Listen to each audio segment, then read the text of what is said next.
For some people in the health and medical industry, just getting someone to actually buy and commit to a sale ultimately is one of the hardest parts. But one of the major things that most people get wrong and that we see all the time is people trying to sell programs, and ultimately people won't buy programs. And I'm going to explain to you and show you exactly how to avoid this challenge right now so you can build your business, create more impact, and change more lives.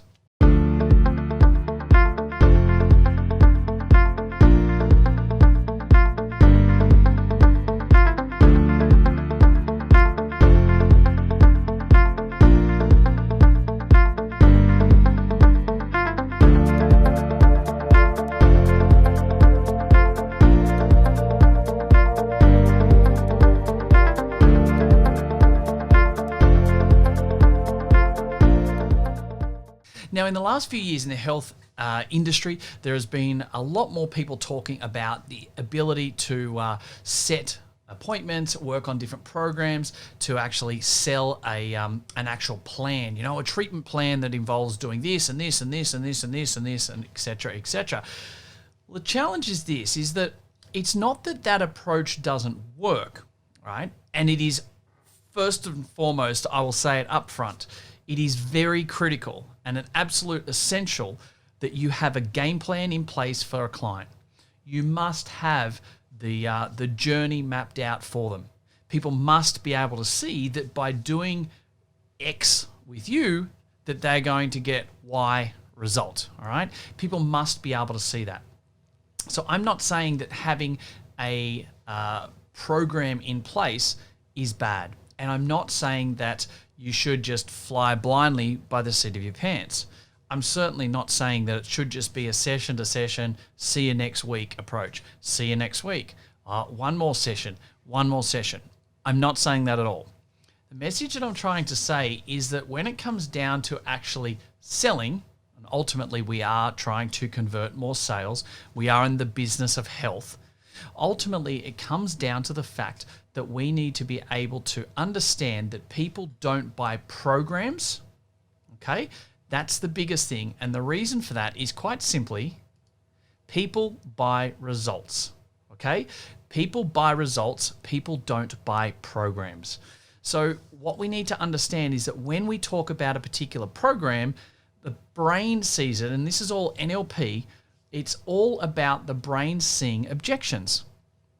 If you put something out regarding let's say a gym membership, the good old gym memberships from 10 or 20 years ago where you'd buy 12 months in advance and they'd have to have big, heavy discounts to do a 12-month gym membership. And yes, there's always going to be 5% or 10% of people that are going to love that and they want that, and going to the gym 4 days a week is their thing. And so regardless of whether, no matter how you sell it or what you say and do, they're going to go ahead and do it anyway. So there's always going to be that small minority.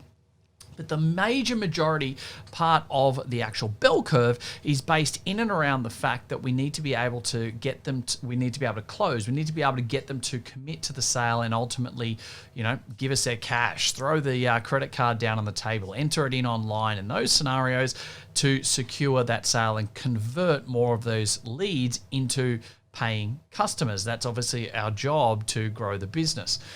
Here's the thing.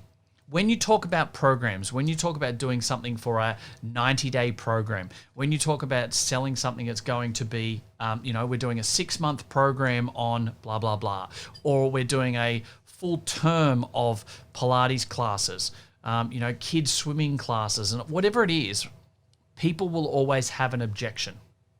It might be that they can't commit.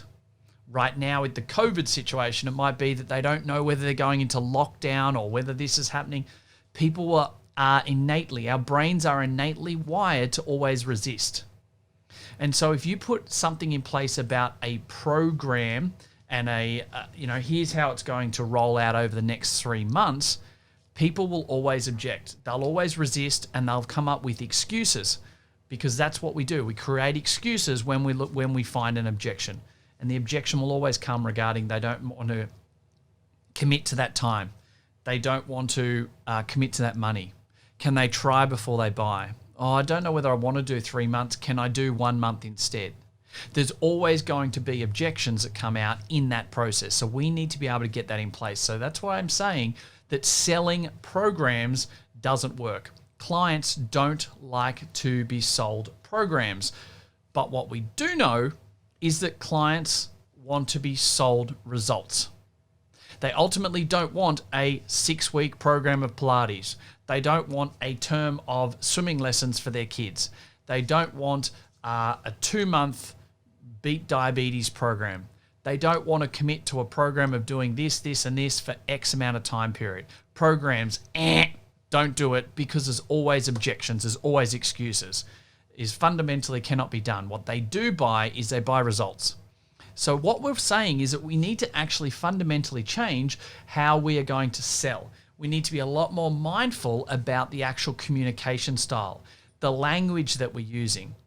Going for a close of a sale or converting a client, you're not going to be able to do that because it's a 28-day program for weight loss, right? What you can do and what you need to do is actually sell that result.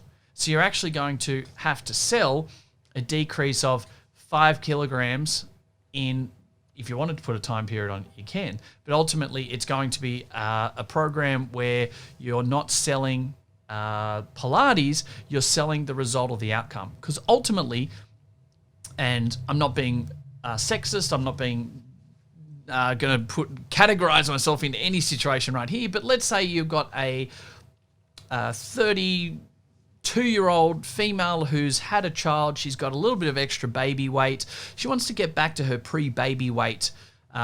She wants to feel good about herself. Ultimately, she doesn't care about the program. She doesn't want a program. She doesn't want to do the work. What she does want is she wants to feel sexy. She wants to, if she's going to have a tough day with a new child and be busy and maybe doing some cleaning of the house, maybe she works part-time, it doesn't matter what it is. The husband might come home from work. She wants a husband to, smack her on the backside and tell her she's looking hot, right? She wants to feel good about herself. She wants to feel sexy. She wants to feel confident. She's buying the result of feeling confident, feeling good, getting the result of being back to her pre-baby weight, getting comments about how great she's looking after having a baby. That's what she's buying. She's buying the result. She's not buying the program. It doesn't matter whether it's a 1-week program, a 4-week program, a 3-month program. It doesn't matter how cheap it is, how this, how that. The more you talk, the more you say, the more you... No. Guys, stop. Right now, it's what everyone does. We get desperate. We start talking too fast. We try to value add because they haven't thrown their cash or credit card at us. We try and say, and there's this, and there's that. We try and compare ourselves to other people around as to why we're better or what we can do and how we can do it. We start to hyperventilate. Guys, stop.